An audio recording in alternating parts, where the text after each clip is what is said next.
He just needs to stay focused.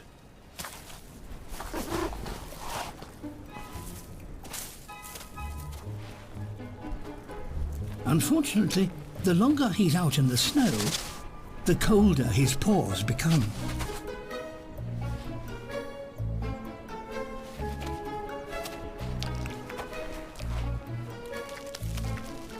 And he has only one way to get the blood circulating again.